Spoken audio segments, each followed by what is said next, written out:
All right, so this equation of a proportional graph delta math topic today is again just about how we're comparing one set of data to another set of data.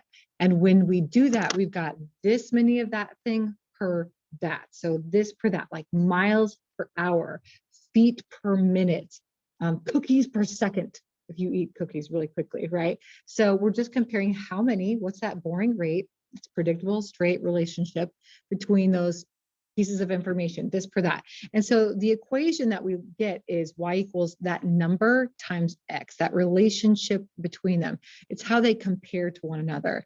And when you do this, think of this not as k, that's just how they represent it for the constant of proportionality. That's just basically a question mark. How does x relate to y? Every time I multiply x by that number, I get a result for y. You could also rearrange it and have, if I divide that x away on both sides, k will equal y over x. So there's a couple different ways to look at it, but if you can see that relationship right away, as long as your graph is starting at 0, you can say, hey, what's y over x? And that's going to be the number you plug in there. So it goes really fast if you know what to do. Find a spot on your graph where it crisscrosses perfectly. And so I'm going to hunt, and find one right here. Okay. If I wanted to keep looking, if I wasn't sure about that one, I would hunt, and here's another one.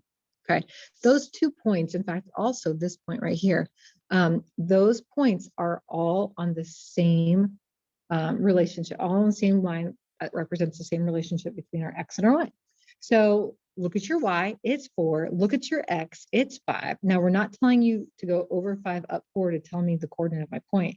We're talking about the relationship is this per that, the y per the x. So 4 over 5. So 4/5. That's it. That's your answer. Okay. So once you know what to do, like I said, it's much easier. Now they walk you through a lot, and they approach it a different way too, where they say, okay, I'm going to plug in my y and then my x, and then I'm going to divide that 5 away on both sides and get 4/5. So you can get to it that way. And that's just another way of understanding what's happening. But my way might be a little bit faster. Again, as long as your graph starts out at 0. Okay, so hunt for a place where it perfectly crisscrosses at an intersection.